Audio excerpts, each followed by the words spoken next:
ಕಾಂಗ್ರೆಸ್ನ ಯಾವುದೇ ರೆಬೆಲ್ ಶಾಸಕರು ನಮ್ಮ ಜೊತೆ ಬಂದರೆ ನಾವು ಸರ್ಕಾರವನ್ನು ಮಾಡೋಲ್ಲ ಅನ್ನೋ ಒನ್ ಲೈನ್ ಸ್ಟೇಟ್ಮೆಂಟ್ನ ಇವತ್ತು ವಿಧಾನಸಭೆ ವಿಪಕ್ಷ ನಾಯಕ ಆರ್ ಅಶೋಕ್ ಮಾಡಿದ್ದಾರೆ. ಖುದ್ದು ನ್ಯೂಸ್ ಫಸ್ಟ್ ಜೊತೆ ಆರ್ ಅಶೋಕ್ ಇದ್ದಾರೆ, ಅವ್ರನ್ನ ಮಾತಾಡಿಸ್ತೀನಿ. ಆರ್ ಅಶೋಕ್ ಅವರೇ, ಈಗ ಯಾವುದೇ ಕಾಂಗ್ರೆಸ್ನ ರೆಬೆಲ್ ಶಾಸಕರು ನಮ್ಮ ಸಂಪರ್ಕಕ್ಕೆ ಬಂದರೆ ನಾವು ಸರ್ಕಾರವನ್ನು ಮಾಡಲ್ಲ, ನಮ್ಗೆ ಆಸಕ್ತಿ ಇಲ್ಲ, ನಾವು ಜನರ ಮ್ಯಾಂಡೇಟಿಗೆ ಕಾಯ್ತೀವಿ, ಬಿಹಾರ್ ಗುಜರಾತ್ ಮಾದರಿಯಲ್ಲಿ ನಾವು ಅಧಿಕಾರಕ್ಕೆ ತರ್ತೀವಿ ಅನ್ನೋ ನಿಮ್ಮ ಸ್ಟೇಟ್ಮೆಂಟ್, ಅಚಲವಾದ ವಿಶ್ವಾಸ ನಂಬಿಕೆ ನಿಮಗಿದೆಯಾ? ಹೇಗೆ?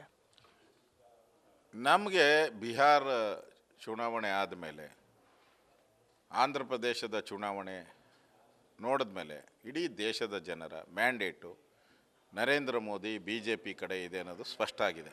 ಅದಕ್ಕೋಸ್ಕರ ಈ ಸರ್ಕಾರ ಆಲ್ರೆಡಿ ಅರ್ಧ ಆಯುಷು ಮುಗಿದೋಯ್ತು. ಮತ್ತು ನಾವ್ಯಾಕೆ ಅತಂತ್ರ ಸರ್ಕಾರ ಮಾಡಬೇಕು? ಒರಿಜಿನಲ್ ಸರ್ಕಾರ ಮಾಡ್ತೀರಿ, ಜನರ ಮ್ಯಾಂಡೇಟ್ಗೆ ಹೋಗ್ತೀರಿ, ಜನರ ಆಶೀರ್ವಾದ ತೆಗೆದುಕೊಂಡು ನಾವು ಕೂಡ ಇಲ್ಲಿ ಒಳ್ಳೆಯ ಸರ್ಕಾರವನ್ನು BJP ನೇತೃತ್ವದ ಸರ್ಕಾರ ಕರ್ನಾಟಕದಲ್ಲೂ ಕೂಡ ಬರುತ್ತೆ ಅನ್ನೋ ವಿಶ್ವಾಸ ಇದೆ.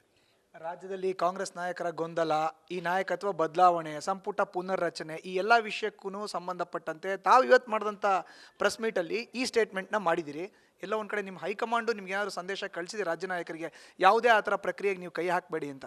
ಇಲ್ಲ, ನಾವು ಈ ಕಾಂಗ್ರೆಸ್ MLAಗಳನ್ನ ತಗೊಂಡು ಸರ್ಕಾರ ಮಾಡಿ ಕೆಟ್ಟ ಹೆಸರು ತೊಗೊಳೋದ್ರ ಬದಲಾಗಿ ಹೊಸ ಚುನಾವಣೆಗೆ ಹೋಗೋಣ. ಈ ಸರ್ಕಾರ ಭಾಳ ದಿನ ಉಳಿತೈತೆ ಅಂತ ಅನ್ಸಲ್ಲ. ಯಾಕಂದರೆ ಸಿದ್ದರಾಮಯ್ಯನ ಅವರ ಒಂದು ದೊಡ್ಡ ಹೋರಾಟ ಶುರು ಮಾಡ್ತಾರೆ, ಅವರ ಜಾತಿಯವರೆಲ್ಲರೂ ಕೂಡ.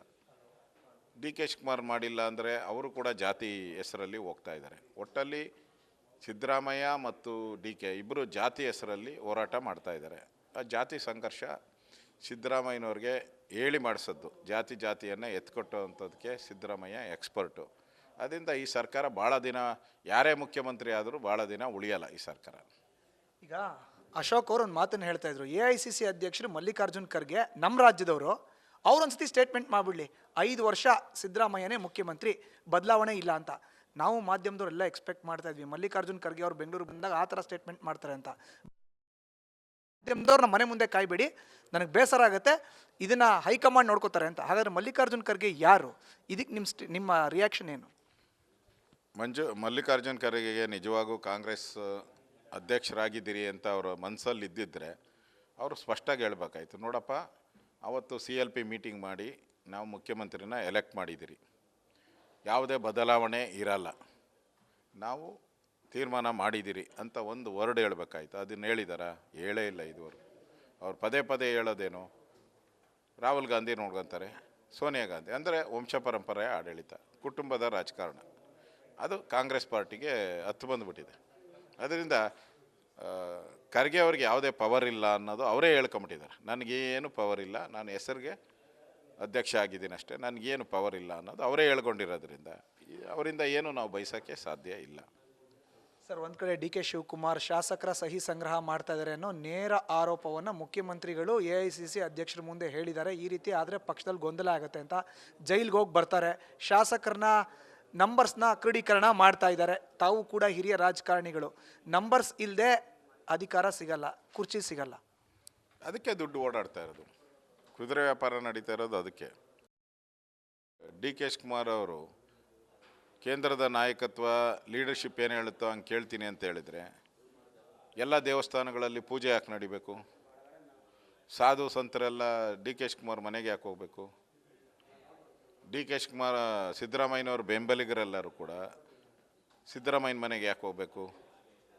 ಮೀಟಿಂಗ್ಗಳು ಯಾಕೆ ಮಾಡಬೇಕು? ಡಿನ್ನರ್ ಪಾರ್ಟಿಗಳು ಯಾಕೆ ಮಾಡಬೇಕು? ಅಂದರೆ ಇಲ್ಲಿ ಕಾಂಗ್ರೆಸ್ಸಲ್ಲಿ ಗೊಂದಲ ಇದೆ, ಹೈಕಮಾಂಡ್ ವೀಕ್ ಇರೋದ್ರಿಂದ ಇಲ್ಲಿ ಸರ್ಕಸ್ ನಡೀತಾ ಇದೆ. ಕರ್ನಾಟಕದಲ್ಲಿ ಒಂದು ಸರ್ಕಸ್ ನಡೀತಾ ಇದೆ. ಆ ಸರ್ಕಸ್ಸನ್ನು ಜನರ ಪಾಲಿಗೆ, ರೈತರ ಪಾಲಿಗೆ ಸತ್ತೋಗಿದೆ ಸರ್ಕಾರ. ಆ ದೃಷ್ಟಿಯಿಂದ ನೋಡೋಣ, ಬದಲಾವಣೆ ಅಂತೂ ಗ್ಯಾರಂಟಿ. ಅದು ಯಾವಾಗ ಆಗುತ್ತೆ ಅನ್ನೋದು ಜನನೂ ಕೂಡ ನೋಡ್ತಾ ಇದ್ದಾರೆ, ಜನನೂ ಪ್ರಶ್ನೆ ಮಾಡ್ತಾ ಇದ್ದಾರೆ. ಜನನ ಓಟ್ ಹಾಕಿ ಯಾಕನ್ನ ಓಟ್ ಹಾಕಿದ್ರು ಕಾಂಗ್ರೆಸ್ ಪಾರ್ಟಿಗೆ, ನಾವು ತಪ್ಪು ಮಾಡಿಬಿಟ್ರಿ ಅಂತ ಜನಕ್ಕೆ ಅನಿಸ್ತಾ ಇದೆ. ನಾವು ತಪ್ಪು ಮಾಡಿಬಿಟ್ರಿ, ಇಂಥ ಕೆಟ್ಟ ಸರ್ಕಾರ, ಮೋಸದ ಸರ್ಕಾರ ಯಾಕಾದರೂ ವೋಟ್ ಮಾಡ್ತಿರೋ ಅಂತ ಅನಿಸ್ಬಿಟ್ಟಿದೆ. ಜನ ಮತ್ತೊಂದು ಎಲೆಕ್ಷನ್ ಬರಲಿ ಅಂತ ಕಾಯ್ತಾ ಇದ್ದಾರೆ. ನನ್ನ ಕಡೆ ಪ್ರಶ್ನೆ ಸರ್, ಡಿಸೆಂಬರ್ 8ನೇ ತಾರೀಕಿಂದ ಅಧಿವೇಶನ ಇದೆ, ಮತ್ತೊಂದು ಕಡೆ ರಾಜ್ಯದಲ್ಲಿ ನಾಯಕತ್ವ ಬದಲಾವಣೆ ನಿಶ್ಚಿತ ಅಂತ ತಾವು ಹೇಳ್ತಾ ಇದ್ದೀರಿ. ಔಟ್ ಗೋಯಿಂಗ್ ಹೊಸ ಮುಖ್ಯಮಂತ್ರಿ ಬರೋರ್ಗೆ ಆಸ್ ಎ ಅಪೋಸಿಷನ್ ಲೀಡರ್, ವಿಧಾನಸಭೆ ವಿಪಕ್ಷ ನಾಯಕನಾಗಿ ಏನು ಹೇಳಕ್ಕೆ ಇಷ್ಟಪಡ್ತೀರಿ? ನೀವು ಯಾರನ್ನ ಬರ್ರಿ, ಕಾಂಗ್ರೆಸ್ ಪಾರ್ಟಿ ಸತ್ತೋಗಿದೆ, ಚಟ್ಟದ ಮೇಲಿದೆ. ಆ ಚಟ್ಟನ ಹೊರಕ್ಕೆ ಮುಂದೆ ಬಂದರು ಏನು ನಮಗೇನು ಬಿ ಜೆ ಪಿಗೇನು ಸಮಸ್ಯೆನೂ ಅಲ್ಲ, ಏನೂ ಅಲ್ಲ. ಈಗಾಗಲೇ ಜನರ ಪಾಲಿಗೆ ಸತ್ತೋಗಿದೆ. ಬಿ ಜೆ ಪಿ ಹೋರಾಟದ ಮುಖಾಂತರ ಈ ಸರ್ಕಾರಕ್ಕೆ ಕಿವಿ ಹಿಂಡೋ ಕೆಲಸವನ್ನು ನಾವು ಮಾಡಿದಿರಿ. ಸಾವಿರಾರು ಹೋರಾಟಗಳನ್ನು ನಾವು ಮಾಡಿದ್ದೀರಿ, ಇಡೀ ರಾಜ್ಯಾದ್ಯಂತ ಹೋರಾಟ ಮಾಡಿದ್ದೀರಿ. ಇವತ್ತು ಕಾಂಗ್ರೆಸ್ ಸರ್ಕಾರ ಯಾರೇ ಬಂದರೂ ಕೂಡ ಮುಖ್ಯಮಂತ್ರಿಯಾಗಿ ಹಣದ ಮುಖ್ಯಮಂತ್ರಿ ಆಗ್ತಾರೆ. ನಾವು ಅವ್ರಿಗೆ ಹೇಳೋವಂಥದ್ದು, ಅಟ್ಲೀಸ್ಟ್ ಜನರ ಪರವಾಗಿ ಕೆಲಸ ಮಾಡಿ, ಹಳ್ಳ ಬಿದ್ದಿರೋವಂಥ ರಸ್ತೆಗಳನ್ನು ಮುಚ್ಚಿ, ರೈತರಿಗೆ ಪರಿಹಾರ ಕೊಡಿ.